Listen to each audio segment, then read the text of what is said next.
La clase anterior estuvimos hablando del origen y la evolución del Estado como forma de control social, es decir, para poder tener un control sobre las sociedades, realmente lo que el Estado se conforma. Vimos la postura de Thomas Hobbes, sobre todo, tratando de entender cómo se va enmarcando esto del Estado. ¿Cómo definíamos, señor Camacho, Estado?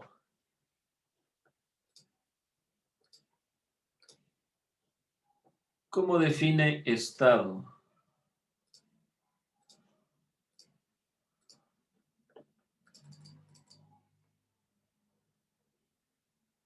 Híjole, apresúrenle, apresúrenle.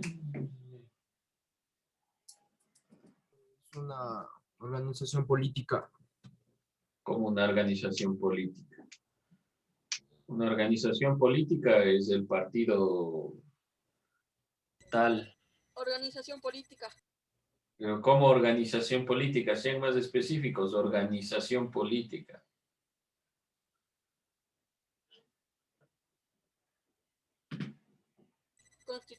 Constituida por un conjunto de instituciones burocráticas estables. Ya. Vamos poniendo lo que vimos la clase anterior, que era Estado. ¿Cómo lo sintetizamos? Bueno, es un tipo de organización. Pero ¿qué más? A ver, vamos puntualizando. ¿Qué es propiamente el Estado? ¿Cómo entendíamos el Estado? Necesidad, orden y sociedad. Bueno, digámoslo así, voy a ir puntualizando esto. Nace de la necesidad, para que complementen, porque ahí se nos quedan las ideas sueltas, de poner orden en la sociedad, en la vida, dentro de la sociedad. Ya. Para que quede completa la idea. No se olviden. Yo planteo los organizadores por medio de este recurso. Pero eso no quiere decir, ustedes me leen solo, nace, necesidad, orden, vida, sociedad. Tiene un sentido. ¿Qué va a tener? No, no es el objetivo escribir todo esto. No es esa la idea, sino simplemente tener apuntes. Pero, por favor, cuando lean una idea, no la hagan así. Necesidad, orden, vida, sociedad. Yo pongo para sintetizar, pero siempre les aclaro los elementos internos. No se olviden, cuando analicen algo con ideas completas. Bueno, nace de la necesidad de poner orden en la vida dentro de la sociedad. Por eso nace el Estado. Esa es la consideración por la cual nace el Estado. Vamos a tratar de poner una definición que sea más precisa para que no nos confundamos, para no tener mayores inconvenientes. Vamos a utilizar una definición de diccionario. Estado.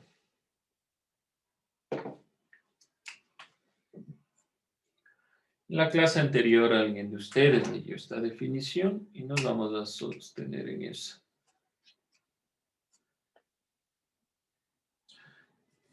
Comunidad social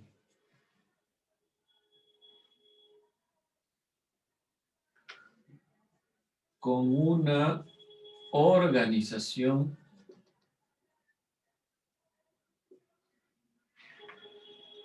política común.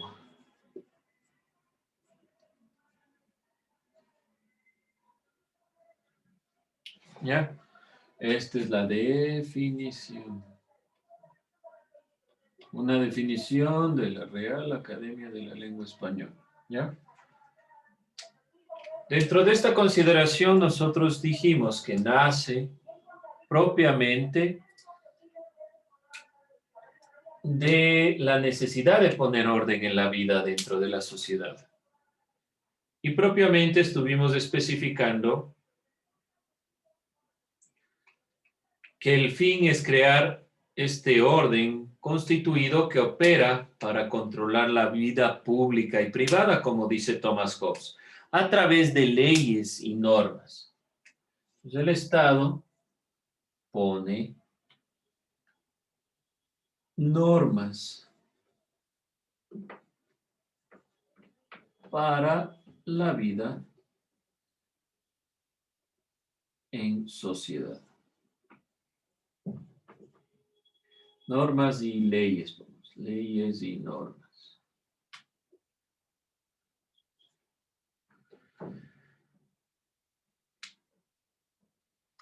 Ahí sintetizamos para que lo tengan completo. Pero por favor, no se olviden. Si algo necesitan que recapitule, que vuelva sobre lo mismo, avísenme, profe, yo copié solo estas palabras, pero cuando les leo no tienen sentido. Podría repetir el sentido, no hay problema. Pero por favor, si les pido una definición o algo específico, tratemos de dar el sentido completo. Y si ese sentido completo por A o B razones tal vez fui demasiado rápido, lo volvemos a plantear. Hecho, pero por favor no se queden con las ideas, porque se quedan las ideas inconexas. Las ideas siempre deben estar en lo posible completas o con la perspectiva del sentido que tiene internamente. Eso era lo que estábamos nosotros hablando, propiamente un Estado que nace de la necesidad de poner orden en la vida dentro de la sociedad, que es una comunidad social con una organización política común y que principalmente pone leyes, normas para la vida en sociedad, para controlar esta vida en sociedad. Lo que decíamos, según Thomas Hobbes, el hombre es lobo del hombre, es decir, el hombre no puede determinar, no puede controlar sus pasiones, debe haber una entidad que determine las leyes y las normas en las cuales se va instaurando.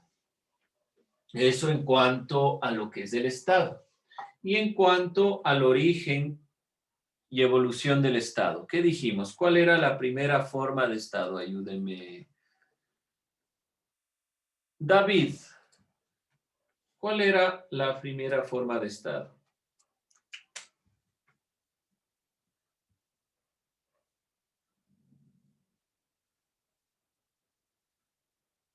Mesopotámica.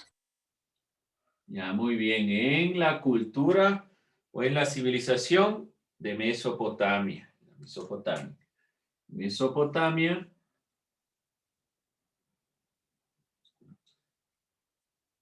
Mesopotamia aparece la primera forma de Estado. ¿Por qué razón? Porque Mesopotamia tenía normas, leyes, instituciones que determinaban realmente la conformación de su territorio, una perspectiva común.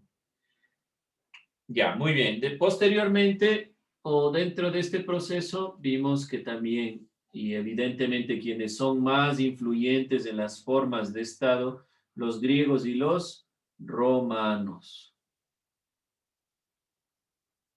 Después de los griegos y los romanos, ¿a quiénes observamos, Joseph? ¿Quiénes puntualizamos? ¿Cuál era la otra forma de Estado? Puntualizamos los estados fecundales. Los estados, perdón. Los estados fecundales. Ya, aquí una corrección. Estados feudales. Feudales, de feudo. No hay problema, no hay inconveniente con equivocarse, pero ahí vamos corrigiendo. Así que, por favor, siempre participe. Hecho, estados feudales. Voy a plantear qué es un feudo, que sí lo hice. ¿Alguien recuerda que era un feudo? Que dije en la clase anterior. Vamos a ver. Que era una entidad que tenía una relación con la iglesia. Ya, los estados feudales tenían una relación con la iglesia. Aquí necesariamente había una relación, vamos así, estado feudal, estado más iglesia. ¿Pero qué era un feudo? Para que entiendan qué es un estado feudal. ¿Qué es un feudo? Feudal viene de la palabra feudo. ¿Alguien ¿Recuerda que es un feudo? Feudo.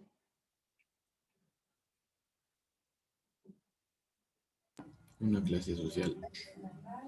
No, la clase social de la... Es un contrato por el cual los soberanos y los grandes señores concedían en la Edad Media tierras o rentas. Contrato, muy bien. Contrato, eso, un contrato. Un contrato para determinar la tierra. ¿Cuál era el fundamento principal en la época medieval? Por eso es que se llaman estados feudales, porque son estados que se basan como sistema económico en la tierra. Estos contratos que los soberanos y los grandes señores concedían en las tierras por medio de renta les generaba ingresos. Eso es un feudo, un contrato por el cual los soberanos concedían tierras. Y los sistemas feudales, en realidad quienes ganaban eran los reyes y los nobles, esas sí eran las clases sociales. Estos reyes y nobles ganaban a costa de la tierra que se rentaba. Es decir, usted, por ejemplo, tiene un espacio de tierra y viene alguien y le dice, quiero construir aquí. Como la tierra es suya, en este caso, ¿a quién le pertenecía toda la tierra? A los reyes y a los nobles. Entonces ellos determinaban, si usted quiere cosechar aquí, entonces tiene que pagarme un impuesto, una renta. Si usted quiere generar ingresos en este lugar, tiene que pagarme renta. Eso es un feudo. Es este contrato que se generaba para la renta de la tierra. ¿Por qué es importante tomar en cuenta? Porque primero estamos hablando de estados feudales. Un estado feudal es principalmente un estado donde el ingreso económico es a través de renta. Entonces, estos estados feudales se adquiere a través de la renta en el contrato para la tenencia de la tierra. Dentro de esta consideración, prácticamente a través de esta forma se les convencía a los de las clases sociales bajas, realmente se les obligaba para que lo que el señor, dueño de la tierra, les diga que tenían que hacer, tenía que realizarse tal cual. Dentro de esta consideración, en los estados feudales había, como dijeron, una relación entre el Estado y la Iglesia. El rey, que era quien gobernaba la clase social más alta, estaba íntimamente relacionado con esta conformación de la iglesia. Y de aquí para abajo las siguientes clases sociales, como son los duques, los caballeros, los soldados, demás. Dentro de este tema, visualizamos que los estados feudales eran estados bajo la voluntad del rey. Quien determinaba lo que se iba a hacer era el rey. ¿Por qué razón y por qué recapitulo lo que es feudo? Porque quien era el dueño de la tierra era únicamente el rey. El rey era dueño de todas las tierras y delegaba a los nobles para que se adjudiquen algunos espacios y cobren a costa de esos lugares. Entonces, a este estado feudal se le conoce también como estado absolutista, donde una sola autoridad es la que determina todo lo que se debe hacer. Por ejemplo, en el Ecuador hay normas, leyes, como en todas las repúblicas, que están en la Constitución, las leyes básicas, las normas básicas, que nadie puede romper, ni el presidente ni nadie. En cambio, el rey determinaba esas leyes. No eran por voto popular ni nada. Decía, esto es bueno, esto es malo, esto se debe hacer y esto no. Lo que significaba, en definitiva, que si el rey cambiaba de perspectiva, podía cambiar la normativa. Podía subir impuestos, podía... Esto es un estado absoluto con una sola persona como autoridad. Esta es la autoridad única. Con la única autoridad. Por eso se especifica tanto los estados feudales, porque en la época de los griegos y los romanos, sobre todo en la época republicana de los romanos, ¿quiénes tomaban las decisiones? Los ciudadanos se ponían de acuerdo y determinaban qué leyes eran las mejores para todos. Cuando se da la época medieval, los estados feudales vuelven a tener un rey, entonces el rey toma todas las decisiones. No hay la posibilidad de que el pueblo tome ningún tipo de postura. ¿Y por qué planteamos esto? Porque el día de hoy vamos a ver el Estado moderno y los estados modernos se fundamentan en la democracia. Democracia que debe principalmente impulsar el poder del pueblo sobre los poderes únicos y hegemónicos. ¿Dudas, preguntas, inquietudes?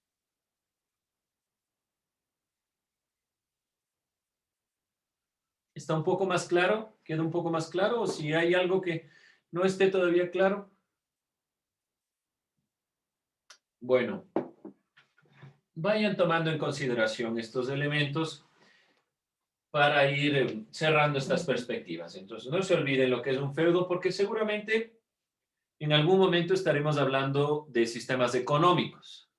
Estos sistemas económicos, los feudales y demás elementos que posteriormente salen. Estas primeras formas de Estado devienen posteriormente, bueno, hay estados transitorios, pero no nos vamos a centrar en esas perspectivas, sino principalmente en el Estado moderno.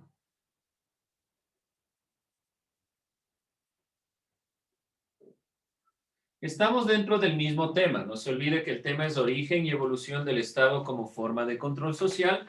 Vamos a ver el surgimiento del Estado moderno. El aparecimiento de una nueva clase social es la que le va a dar impulso a este Estado moderno. Recuerden, ¿cuáles eran las clases sociales en la época medieval? Rey, duques, los señores de los caballeros y demás, y los campesinos y los siervos. Es decir, era una visión piramidal donde quien tenía acceso era solo por la nobleza. Pero aquí comienza a aparecer una nueva clase social. Nueva clase social. ¿Cuál era la nueva clase social? La burguesía. ¿Qué es la burguesía?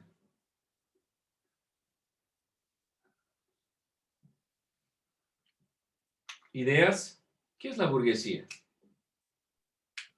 La clase social más pobre. ¿Más pobre? No. La segunda clase social más alta. La tercera, la cuarta. Bueno, la burguesía, acuérdense. Es una clase social media. Ya, sí. Desde la Revolución Francesa es una clase social media, que tiene posibilidades de ingresos. Es una clase social que principalmente en la época de la Revolución Francesa estuvo ligada al comercio, que no poseían tierras. Recuerden que eran los señores feudales, los estados feudales, donde los feudos, las tierras en general, estos contratos a través de las tierras, les permitían tener ingresos a los reyes. Pero comienza a aparecer una nueva clase social, la burguesía. No tenía tierras, no poseía ningún tipo de nobleza. Era, como dice Ismael, podemos considerarlo como una clase media en la actualidad, que lo que poseía era principalmente el comercio. Es decir, que no eran pobres, gente que tenían dinero y tenían recursos, ingresos importantes. Pero estos ingresos no estaban ligados a la tierra, ni a ningún tipo de consideraciones de agricultura, ni nada por el estilo, sino era su comercio lo que les daba el ingreso. Y comienza a conformarse como la burguesía. La burguesía posteriormente será la clase social más alta en las conformaciones de clases sociales posteriores. Esto que fue la clase tal vez media baja, pasa a ser la clase alta en el Estado moderno. Porque serán aquellos que tengan empresas, serán aquellos que tengan el comercio, serán aquellos que tengan capital para invertir. ¿sí? Tengan no solo dinero, sino vayan adquiriendo bienes, vayan adquiriendo elementos que les permiten producir. Bueno, en este proceso de la transición de la época medieval hacia lo que será la época moderna, comienza a darse esta nueva clase social que surge principalmente en los países más poderosos gracias al comercio. ¿Qué no tenía esta clase social? No eran considerados como aquellos que tenían acceso al voto, es decir, no tenían opinión. Recuerden la Revolución Francesa. En la Revolución Francesa, el tercer estado, ¿por qué estaba conformado? Por el pueblo en general y por la burguesía. Es decir, que aquellos que van a cambiar la perspectiva son principalmente los burgueses. El otro elemento que podemos plantear como elemento, podemos poner aquí elementos del Estado moderno. Otro elemento importante para que se dé este Estado moderno va a ser realmente la consideración de la separación iglesia-estado. Comienzan los estados a separarse de la iglesia. Ahí comienza a darse realmente un estado moderno. La iglesia, de la participación en la organización política, social y económica, pasa a estar de lado. Marca el fin realmente el estado moderno del estado feudal y abre las puertas a una nueva forma de estado, que es el estado moderno o también llamado o liberal. El Estado moderno va a fundamentar su perspectiva en la burguesía, en el comercio, en el libre comercio, en el libre mercado, en la libre confrontación entre las posibilidades que tienen diferentes países y que van haciendo esta perspectiva. La burguesía, bueno, vamos a plantear algo más sobre esta consideración del liberalismo. Esto implica que el poder se reparte en varias instituciones. El Estado moderno, principalmente, como establece varios parlamentos, congresos, entidades que precautelan el poder de decisión, no recae en una sola persona. Aquí la consigna es la misma en todos los ámbitos, en todos los países que se atienen a esta perspectiva, la de la Revolución Francesa. La consigna es la libertad en todos sus ámbitos. La consigna, es decir, lo que les mueve es la libertad, y esto implica que los ciudadanos participen en las instancias de poder. Esto demanda la participación ciudadana.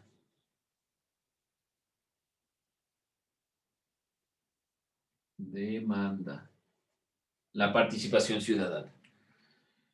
Recapitulo estos elementos. El Estado moderno, que también se le conoce como Estado liberal, pone fin al Estado feudal, principalmente porque asoma una nueva clase social, que son fundamentalmente los comerciantes, que se llama la burguesía.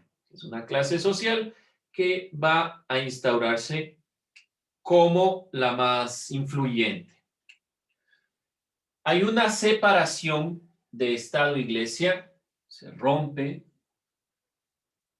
la idea de Estado e Iglesia y tiene una consigna, la libertad. Es decir, el fundamento del Estado moderno es la libertad, lo que demanda una participación activa de la ciudadanía.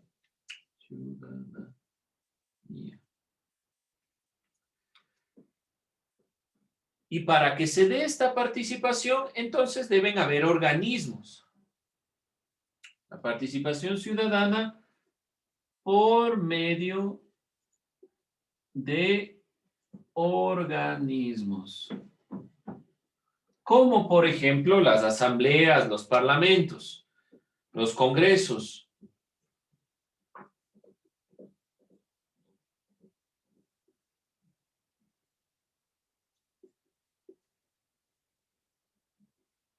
como los parlamentos, las asambleas, congresos, lugares en donde no se va a centrar el poder en una sola persona, sino que va a permitir la opinión conjunta de todas las personas, y esto impulsa sobre todo que exista el poder en varias instituciones. La burguesía también comenzó a demandar la protección de la propiedad privada. El Estado moderno liberal también está caracterizado por esta perspectiva. ¿Dudas, preguntas, inquietudes hasta ahí para continuar con lo de la clase burguesa?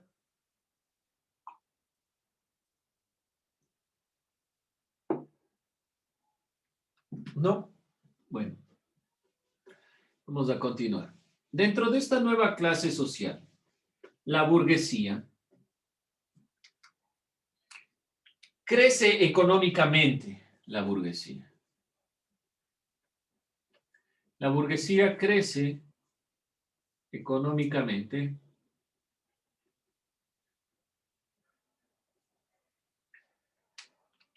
gracias a los procesos de conquista en América y en África. Entonces, la economía, la clase burguesa, crece también gracias a la conquista, al manejo del comercio internacional de mercancías, a la apertura de nuevos mercados y varios elementos. Vamos a plantear algunos de los más importantes. Primero, nuevos mercados.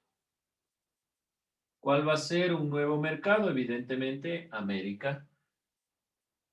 La incorporación también de el desarrollo tecnológico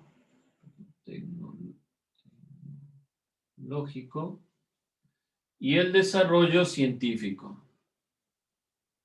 Crece la economía gracias a desarrollo científico.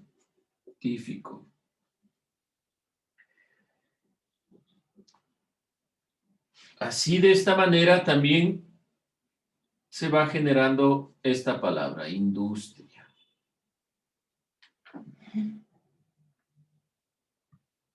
Entonces, esta clase social, en realidad, pasa a ser la clase más poderosa, porque es aquella que tiene la industria. ¿Cómo se sustentarán un poco aquellos dueños de la tierra? Irán pasando a ser de lado, y aquellos que tengan la industria serán los que tengan el crecimiento económico, pero esa industria tiene que asentarse en algún lugar. Entonces, de todos modos, algunos del proceso anterior se mantienen con ciertas perspectivas. Todo ello contribuye a que se adquiera un enorme poder económico, pero no así un ascenso social y político, como han sido algunos críticos de este modelo del Estado moderno, del Estado liberal. Dentro de esta consideración, cayó en esta burguesía en algo parecido a la aristocracia griega.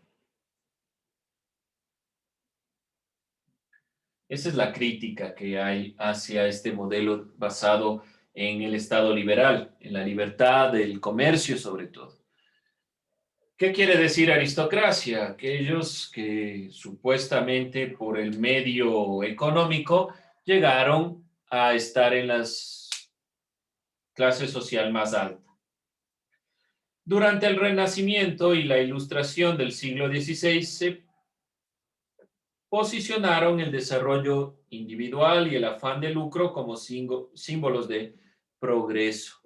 Entonces, dentro del Estado moderno, propiamente hay algunos elementos que vamos a ir puntualizando. Con eso cerramos el Estado moderno, ya directamente para hablar de los componentes esenciales, la siguiente clase. Gracias, jóvenes.